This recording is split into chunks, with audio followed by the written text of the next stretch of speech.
Bueno, está haciendo las articulaciones correspondientes. Bueno, en primer lugar, con el Ministerio de Educación Superior, Ciencia y Tecnología, con las universidades del país, con la Academia de Ciencias de la República Dominicana. Y a partir de ahí estamos haciendo conexiones internacionales, acuerdos con sociedades científicas de diferentes países, y es una unidad que hemos creado, que lo dirige una joven profesional dominicana, que tiene 30 y tantos años, no sé, 32, 33 años, y ella es doctora en física y mecánica cuántica de una universidad de Italia. Entonces ella es parte, ya está invitada para hacer una exposición en la Sociedad Americana de Química en el mes de agosto, por la Sociedad Estadounidense de Química. Estuvo en Praga haciendo exposiciones. Ahora mismo vamos a lanzar el día 12, a partir de esa unidad se creó el capítulo dominicano de la Asociación Mundial de Mujeres en la Ciencia en los Países en Desarrollo. Entonces ya estamos propiciando el impulso de la ciencia para estudiar estos fenómenos. Puedo seguir explicando otros efectos en la agricultura, en la salud, pero en fin, pienso que hay otras preguntas distintas. Joel Suero, periódico Hoy Digital. Insistiendo en la pregunta que hacía Mari, usted ha mencionado estudios, ha mencionado pactos que hemos firmado a nivel internacional, pero ¿qué se está haciendo en República Dominicana para enfrentar lo que nos toca en ese cambio climático de manera puntual? Por ejemplo, con el tema del sargazo, ¿qué estamos haciendo nosotros como país? Por ejemplo, de manera puntual, ¿qué estamos haciendo nosotros como país para transformar que las instituciones públicas no tengan el tradicional consumo energético, sino que utilicen los paneles solares con alternativas? ¿Qué se está haciendo como país para contrarrestar cada uno de esos aspectos? Bueno, estamos haciendo mucho. Vamos por partes. Tengo que partir de sectores y de ejemplos. El gobierno. El gobierno, ¿qué fue el gobierno? Sí, pero recuerdo que todo lo que hacemos en el Consejo lo hacemos en articulación con el conjunto del gobierno. Hay acciones que las realizamos con el Ministerio de Energía y Minas, otras con Medio Ambiente, otras con Economía, otras con Obras Públicas, otras con salud, con educación. En fin, nosotros trabajamos prácticamente con todo el gobierno, es decir, somos articuladores. Tengo que escoger, por consiguiente, ejemplos.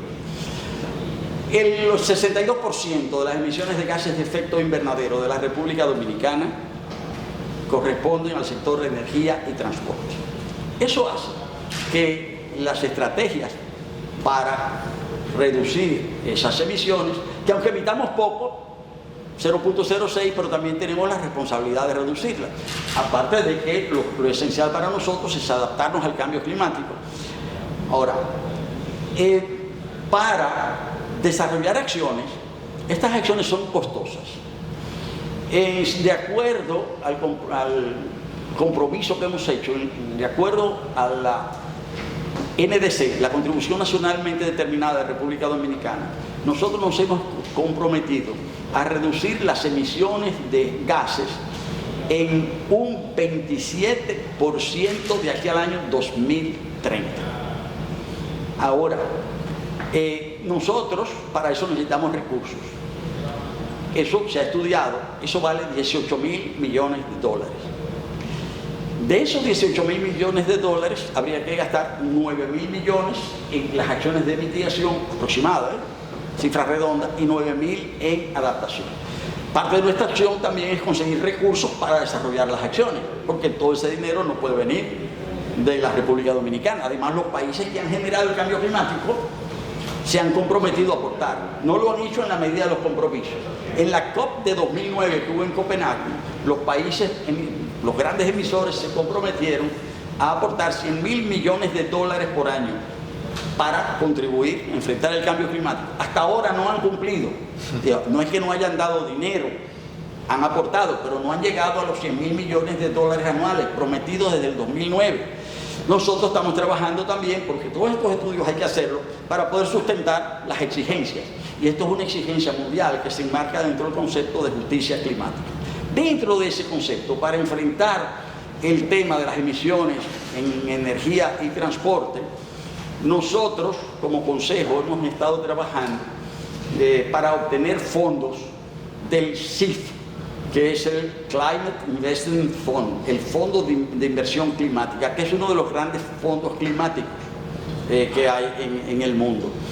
Ellos presentan, ellos abren lo que ellos llaman expresiones de interés, y abrieron 2 expresiones de interés a las que nosotros aplicamos. Cuando digo nosotros, el Consejo con los entes directamente involucrados del gobierno. ¿Para qué eran esos proyectos, esos fondos? Uno, para lo que ellos llaman superación del carbón. Es decir, todavía, bueno, está Catalina, que emite, que genera electricidad en base a carbón, pero no es solo Catalina, está Itabo 1, está Itabo 2 y está Barahona Carbón. Entonces, cuando se habla de participar en un programa para superar el carbón, es cumplir los requisitos para optar por recursos para producir esa transición del carbón a otras fuentes. Optamos asociados en este caso con medio ambiente, con energía y minas, con la Comisión Nacional de Energía, con el apoyo de Economía, con el apoyo de Presidencia, el presidente del Gabinete Eléctrico, el ministro de la Presidencia. Llenamos todos los requisitos. Hay casi que tener un doctorado en Harvard para llenar todos esos formularios y esas solicitudes. República Dominicana calificó. Hemos estado trabajando mucho. Pasamos a formar parte como país de los mecanismos de decisión de ese Climate Investment Fund, CIF. Y por eso la semana pasada ese fondo se reunió en Washington, nos representó Rodrigo Fincheira en esas reuniones, y es muy probable, ya República Dominicana está calificando, y es posible, porque hasta que no se emite la resolución, ¿verdad? No se sabe, pero ahí nosotros estamos obteniendo, es posible que obtengamos, porque hay un margen, cerca de $300 millones. ¿Eso son los bonos verdes? ¿Los bonos verdes? No, eso no es bono verde, eso ya es un fondo, son créditos a condiciones muy favorables, a un interés bajísimo, a 40 años, con 8 años de gracia, para producir la transformación de esas plantas. Otro fondo es otro fondo para lo que se llama la facilitación de las energías renovables.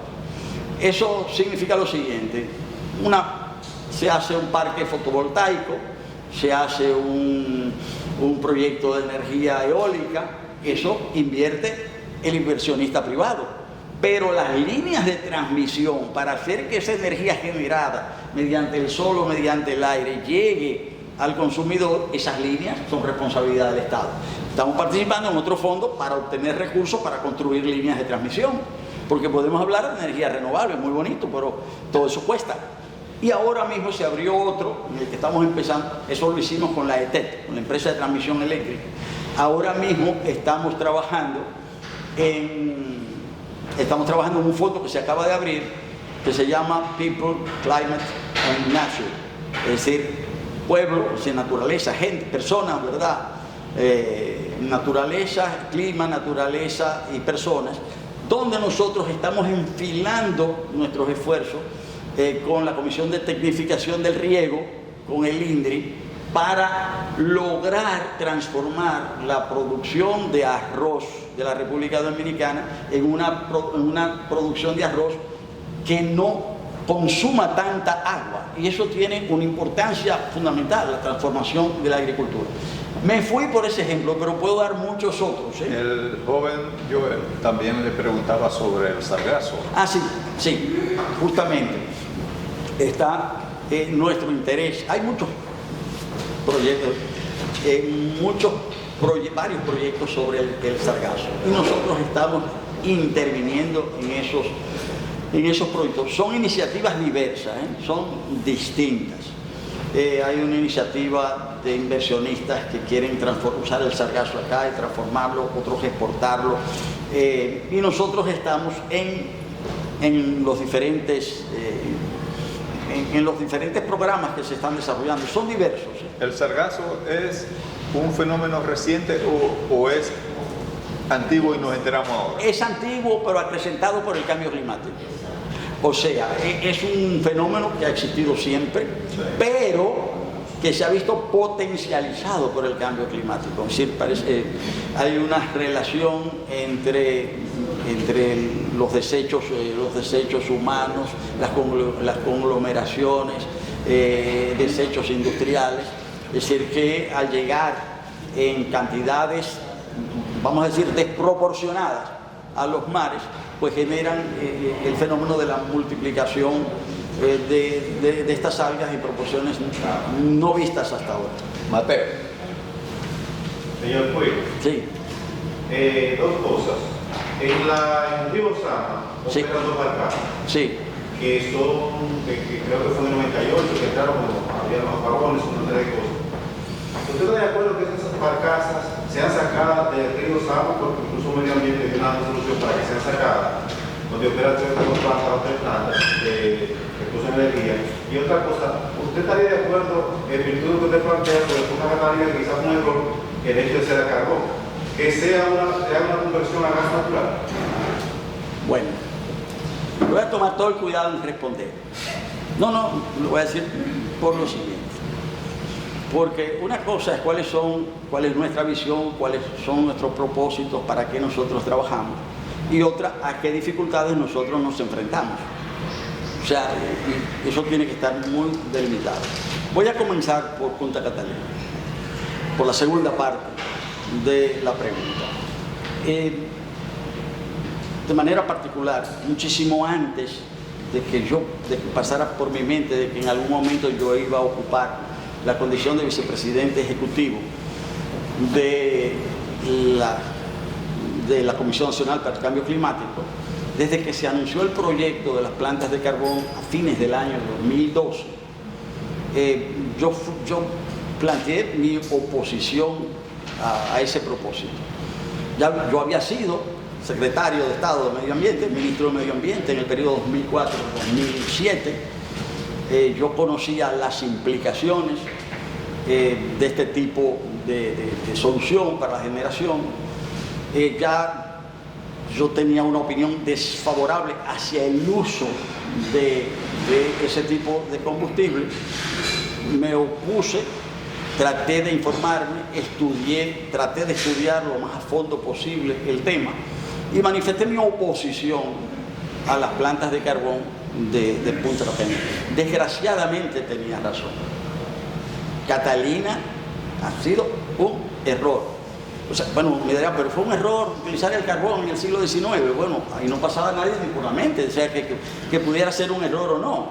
Es decir, pero en el momento en que se decidió construir dos grandes plantas de carbón en el año ya 2012, 2013, es decir, ya sí se sabía que aquello... Se advirtió.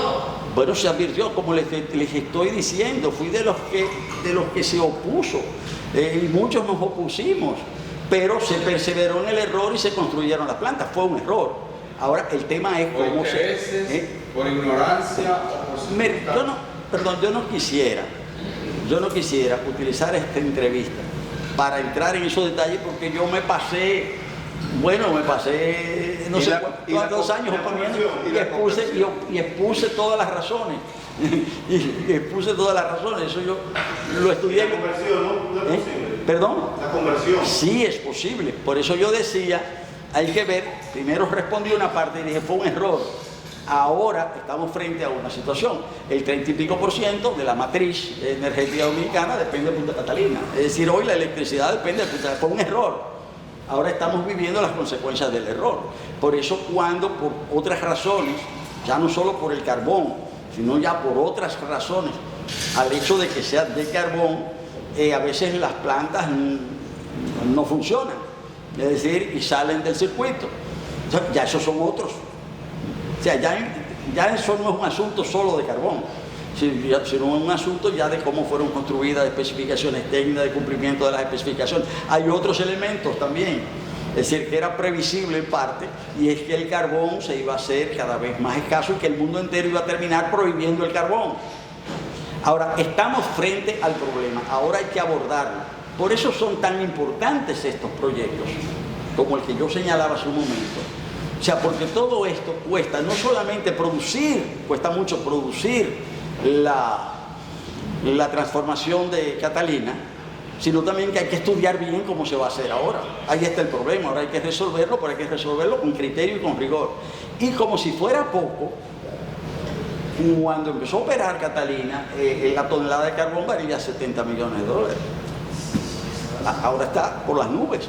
Es decir, ahora, lo que se presentó como una ventaja de que el carbón supuestamente era barato, es decir, ahora desapareció por completo. Ahora, ese es un caso específico. ¿Hacia dónde queremos ir? Bueno, queremos ir hacia una economía que opere, que sea lo más baja en carbono posible. Eso significa que tenemos que superar el uso de los combustibles fósiles. Para transformar la matriz energética en la República Dominicana se ha optado por pasar del carbón al gas. Pero el gas tampoco es la solución, aún se tenga que utilizar. Es decir, el camino, el futuro, debe ir orientado hacia el hecho de que tengamos una matriz energética que repose lo más posible en energías renovables, con las limitaciones que tenemos de que no somos América del Sur, no tenemos grandes ríos, es decir, esto es una isla, y por eso tenemos que ir, si se quiere, bueno, ir saliendo de los combustibles fósiles. Obviamente hay que salir primero del carbón antes que el gas, porque el gas emite menos gases de efecto invernadero, pero los emite. Pero hay que trabajar, hay que ver ya futuro. Lo que hay que hacer es apoyar las renovables, impulsarlas y ver las nuevas expectativas. Nosotros estamos trabajando ya en el hidrógeno verde. O sea, porque nosotros no podemos pensar en lo que es posible hoy o lo que es posible la semana que viene. Tenemos que pensar más allá. Entonces, Catalina es parte del problema. Tenemos que estudiarlo, tenemos que salir del carbón. Al salir del carbón hay que salir primero del carbón de la Jitabo y de Barahona. Eso viene. Pero la otra parte de la palabra... Las barcazas. Bueno, las barcazas se presentaron como una solución provisional cuando fueron aprobadas. El Ministerio de Medio Ambiente, que es a quien les corresponde esa área, porque nosotros podemos dar alguna recomendación. Pero la contaminación del río, o sea, perdón, también tiene efectos. no, sí, pero lo que estoy diciendo de quién es el ámbito de competencias gubernamental. Quien aprueba eso es Medio Ambiente. Esas barcazas que habían estado mucho tiempo, se acordó, el Ministerio de Medio Ambiente acordó extender su validez atendiendo la escasez que había de generación. Lo ideal es que no hayan barcazas. Lo ideal es que no hayan barcazas. Ahora, mire, el Ministerio de Medio Ambiente decidió, tomando en cuenta determinadas consideraciones, extender la autorización. Pero los ministerios no se llevan del Consejo para tomar... No, ahí voy, justamente, ahí voy. El Consejo no es un ministerio. El ministerio es el Ministerio de Medio Ambiente, como hay un Ministerio de Economía, un Ministerio de Hacienda, un Ministerio de Salud. Nosotros no somos ministerios. Nosotros articulamos diferentes ministerios. Es decir, nosotros coordinamos ministerios en representación del Presidente de la República, porque el presidente del Consejo es el Presidente de la República. Entonces, ese Consejo que él preside, él ha puesto un representante ahí, que para el caso soy yo. Entonces, nosotros como Consejo, desde ahí, tenemos que decir, sentarnos con Medio Ambiente, sentarnos con Economía, sentarnos con Hacienda, sentarnos con todos y decirle la preocupación fundamental del país. Y si una preocupación fundamental, bueno, de todos los países del mundo, y en particular del nuestro, es la amenaza climática. Entonces, ellos toman decisiones, pero también coordinan decisiones con nosotros. Dicho de otra manera, Lo de las barcazas tiene que resolverlo medio ambiente. Lo de un préstamo internacional lo resuelve Hacienda. Lo de la política exterior la resuelve, ¿verdad?, el Ministerio de Relaciones Exteriores. Cuando nos juntamos todos, nosotros decimos lo que vamos a hacer, pensemos bien cómo lo vamos a hacer y tengamos en cuenta, coloquemos la cuestión climática en el centro de las políticas públicas. Esa es su tarea. Esa es mi tarea. Germán Mante tiene la pregunta. Doctor, gracias por estar aquí. Ante un panorama tan lúgubre como que usted describe, como es la realidad, esa amenaza tan fuerte, tan latente, que significa el calentamiento global, hay mucho eso se espera, pero hay una realidad del otro lado de la isla, una desertificación prácticamente, una cubierta boscosa mínima. ¿Acaso el Consejo tiene alguna sugerencia para un incremento de la cubierta boscosa, de la reforestación de aquí, que no sea enviar armas, tanquetas, la MINUSTAH, intervenir, invadir ese país como hizo la ONU, sino ayudar a regenerar su voz? Bueno, en primer lugar, algo que podemos dar por sentado, pero que siempre es bueno recordarlo, aunque todos lo sepamos. El tema climático no es un tema nacional, es un tema universal, es un tema global. Nadie va a resolver ese tema de manera por sí solo. Todos estamos llamados a cooperar. En primer lugar, están obligados a cooperar los que generaron el problema, es decir, los grandes países emisores. Pero todos debemos cooperar. Se ha creado, por ejemplo, una asociación de estados insulares en desarrollo. República Dominicana es parte de esa asociación, las islas, porque estamos particularmente amenazadas. En todo el trabajo a nivel internacional que hacemos,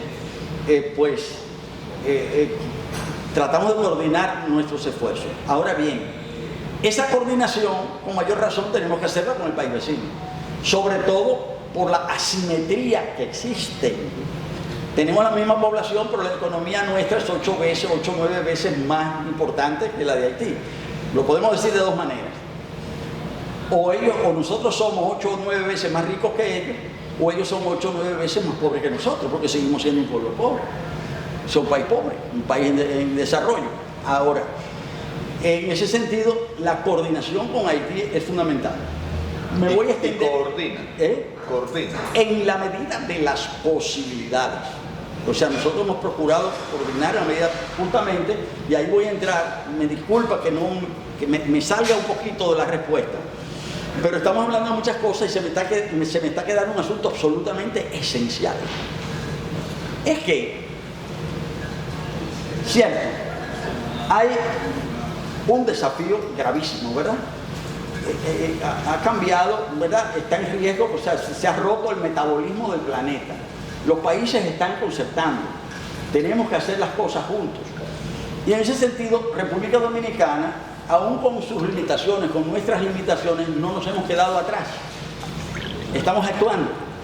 Y eso ha hecho, yo mencioné hace un momento, que de todos los países de América Latina, República Dominicana fue el 4º país en establecer un sistema MRV.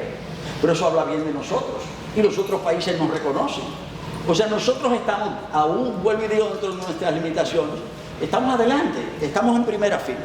Y eso ha hecho que República Dominicana haya sido escogida para celebrar la Semana Regional del Clima Latinoamérica-Caribe, que se va a producir en la ciudad de Santo Domingo el próximo día 18 de julio, del 18 al 22. Eso es importantísimo. Mire, pero como esto no hay tantas cosas importantes, pues esa que es fundamental se me estaba quedando, pero es esencial, es más, yo debí comenzar por ahí. Ahora, ¿qué significa eso? Yo les decía que las cumbres climáticas se dan cada año.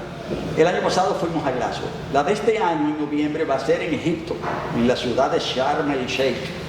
Todos los países del mundo se preocupan por esa reunión y hay una suerte de reuniones preparatorias. Hay reuniones preparatorias de dos tipos, técnicas y regionales. Acaba de terminar las reuniones técnicas que se hacen cada año en Bonn, en Alemania. Es decir, hubo una delegación dominicana importante allá, hicimos un papel importante. Alan acaba de llegar de allá, de Alemania. Y Esa es la parte técnica.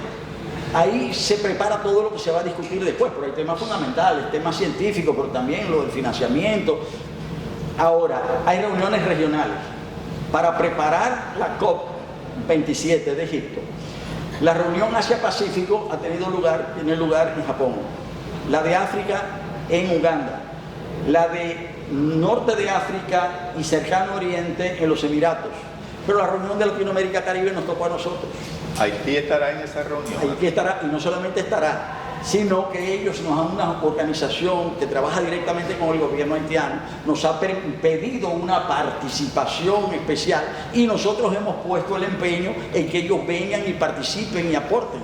Y nosotros en ese mismo sentido, nosotros hace 2 meses, yo estuve en Cuba y estuve en México, pero procurando ¿qué? Eso, el acercamiento.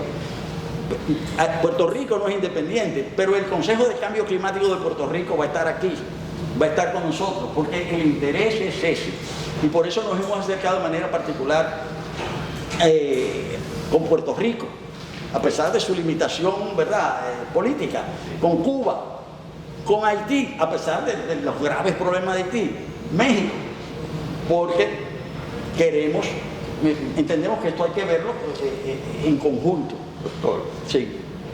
el Consejo ha conseguido, por alguna vía, hacer consciente a Haití de que somos 2 naciones en una isla y que la isla tiene que sobrevivir para que nosotros podamos vivir en ella.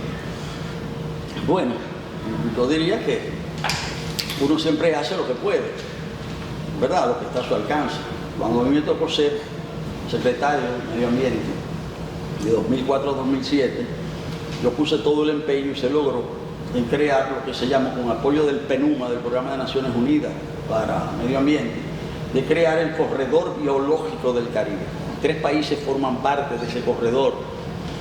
Bueno, son Cuba, Haití y República Dominicana. Y el corredor existe y todavía funciona. Sí, lo recuerdo. Y eso fue me tocó contribuir. Entonces, uno aporta en la medida en que puede, en el momento en que puede. Pero eso lo montamos. No es una facultad del Consejo, en realidad. No es una facultad del Consejo. El corredor fueron los ministerios del medio ambiente. Pero yo digo, uno hace lo que puede desde donde está. En ese momento yo estaba allá, hice eso y desarrollamos unos programas de cooperación muy importantes con Haití, con fondos europeos. Desde